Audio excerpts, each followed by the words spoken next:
Peter Dutton. He speaks to Ray when he can every week, and he's on the line. Good morning, Peter Dutton. Hope you're well.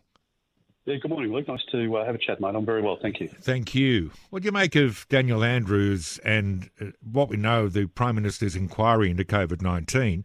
First off, the question of a Royal Commission. Isn't that the best way to ask all the leaders, all the chief health officers that got up each day and said, based on the latest results or the latest numbers, we never got to see any of that stuff. Shouldn't this be, we can look at everything and anything in order to ensure that next time this happens, we're completely prepared? Well, absolutely, Luke. And that's why the Prime Minister gave his word to the Australian people when he was the opposition leader, that's what he would do and what he would commit to if he became Prime Minister of our country. And I think there will be a lot of Australians today who are really bewildered as to what the Prime Minister is doing on a number of fronts. But now, most lately today on this issue, it's quite remarkable. He's obviously been dictated to by Daniel Andrews and Annastacia Palaszczuk, who clearly don't want a Royal Commission. But there are families who lost loved ones, who were separated, businesses went broke, the lockdowns that were imposed on them by the state premiers, and every element of it at a federal and state level should be examined. And I think it's appropriate. And I can't believe that the Prime Minister is breaking such a significant promise to the Australian people. And I think a lot of people today will be deceived or feel deceived by their Prime Minister. And there's no legitimate explanation as to why he's backflipped on his position, other than the fact that it seems that there's some internal politics at play in the Labor Party where the state premiers are dictating to the Prime Minister of our country. So we have a Royal Commission into robo-debt, and of course, that was awful, and people did lose their lives, but comparatively, if you can even make that comparison, perhaps you can't. Perhaps it's not fair to do that. This brought the country to a halt for a couple of years. It cost us thousands of Australians. Everyone had an opinion, and if I might say, the then opposition leader, Mr Albanese, and his mates, they seemed to pot you and your and Scott Morrison's government for 3 years.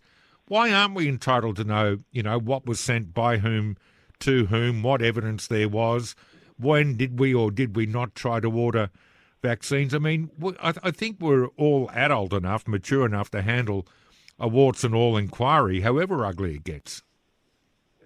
Well, I agree with that, Luke, and I think there's a huge opportunity that's missed here to learn the lessons, so that if there is another pandemic, the government's response is based on the lessons, the good and the bad, of the decisions that were made over the course of the last pandemic. It just completely and utterly escapes me as to why you wouldn't want to learn from the mistakes so that they're not repeated into the future. I think also, to be fair and to be honest, I think this is a massive distraction. The Prime Minister's announcing this now because he's on the ropes in relation to the Voice. People are, I think really angry as you move around the country. The number of people coming up saying, they're voting no and stay strong and all the rest of it is quite phenomenal. And the Labor members must be getting that as they move around the country as well. And I just think the Prime Minister's trying to distract away from the government's latest mess. But in his announcement today, he's created the government's newest mess. Yeah. And I think a lot of Australians want to know those answers. Anthony Albanese was out there at the time saying that more JobKeeper money should be paid out, not less. He now, complains about the amount that was paid out. So the hypocrisy here, and if he's trying to cover up for state premiers and for their role, then I think most Australians are smart enough to see through that. A Royal Commission allows for a comprehensive review. I think Australians expected that, and that's certainly what they were promised by the Prime Minister, and now we're in a position where he's stepped back from it. 3.5 weeks, that's about it, and then we're into the referendum, and good on you for being in Indigenous communities earlier this year and having a listen, and for not escaping to the tennis while you're in the middle of some of these meetings. You've been, I think, almost Abbott-like, if I can put it that way, Peter, in the way that you've actually been in these communities to find out what people think and what we can do to help. What's your sense of where things are, apart from the appalling insults that we're hearing aimed at the various proponents, do you think, like many of us, October 15 can't come quick enough? Well, look. Firstly, I think most Australians just want the Prime Minister to concentrate on issues that are important to them, which include, how can we get our energy prices down? How can we get our electricity bill to stop going up every month or every quarter? People are struggling to pay their mortgage repayments. You're now starting to see small businesses lay staff off, and the government predicts that unemployment will go up. I think we're coming into a tighter period in the economy, and I think it's clear that for the last 15 months, the Prime Minister's just been distracted by the Voice and every other issue, and the two budgets that they've delivered have delivered decisions which has made it harder for families and not easier. And certainly that's the case for small business as well.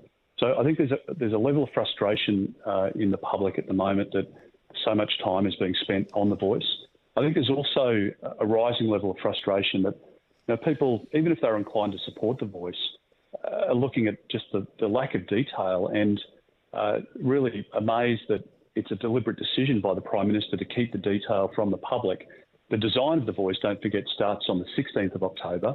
It runs for 6 months, and people are being asked to vote for something that hasn't been designed, that they don't know how it will work. And that's, I think, the mood. So I don't think we should be complacent around where the vote is. The polling obviously is encouraging, but you need to get people to turn out, and you need to get people to speak to their kids and their grandkids about what I think is the most important vote of their life. I think the ramifications for our system of government, for democracy, for the way in which the Voice would change a lot within our society, and not for the good, and certainly not for the practical good outcomes that we want in Indigenous communities. I really think we just need to keep our foot flat to the floor all the way up to October 14 to make sure that this thing's defeated, because it's just not in our country's best interests. Yeah. I've been speaking this week to a couple of people from Port Stephens in particular about this wind farm that they're talking about off the coast of, well, it goes from essentially Swansea, from what we're told, up to Nelson Bay, so Lake Macquarie to Port Stephens, and there's other areas around the state that people are concerned about that there might be a wind farm there. Now, I was amazed yesterday when I heard from the president of a 100-year-old fishing club, mind you, he's not been president for 100 years, I hasten to add, but he sat there with the Energy Minister, Peter, and he said, now, here's where the wind farm will be. And Chris Bowen says, righto, well, that's going to have impact on the commercial fishers, but it won't have impact on recreational fishermen, fisherwomen, if you will, because they don't fish there. And this bloke said, are you serious? There's a place there called the car park where they have bait fish and they have various marlin. It's famous for recreational fishing. Now, he's completely out of touch. How do we end up in a position where, to solve the energy crisis, we've got to put these monstrous, I think, 300-metre tall wind turbines in the Pacific Ocean? Look, I just don't know how the government's got itself into this mess as well, because I just can't accept that people living in regional communities or rural communities are worth any less than Australians who live in capital cities. And there's no way in the world that people living in Manly or living in other parts of capital cities and outer suburbs in any capital city would tolerate a wind turbine being popped up in the local park or in their local community. But somehow we say, well, it's okay for people in regional areas because we don't go out to the regions very much. Well, their amenity is important. These things are a blight on the landscape. There's very little marginal benefit to them in terms of the amount of energy that they create because they're unreliable. They only have a 20-year lifespan. They have an enormous impact on the environment where they're drilling into the seabed and disrupting pristine rural lands where they're on land. And at the end of the 20 years, the blades and everything else that's not recyclable goes into landfill. But to have that conversation with Chris Bowen, you can't have a rational conversation with him. And he's a zealot on all of this stuff.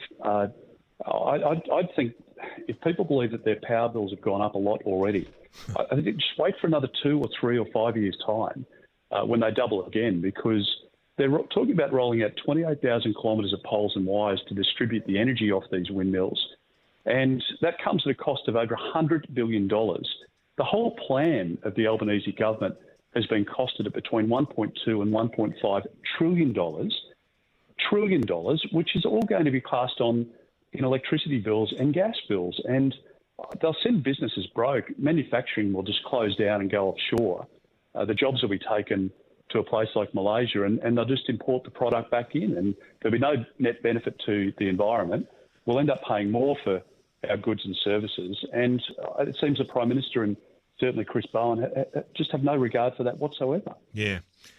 Now, before you go, it looks like Josh Frydenberg's decided that he's going to continue being a banker as the new chair of Goldman Sachs in Asia Pacific. That kind of closes the door on a political comeback. It must be disappointing. Well, Josh is young enough to come back at some stage, but I think for the moment he's made a decision, and I was talking to him earlier this morning, but he's made a decision which is in his best interest, his family's best interest. He's got still 2 young kids, and Canberra life can be pretty grueling when you've got a young family.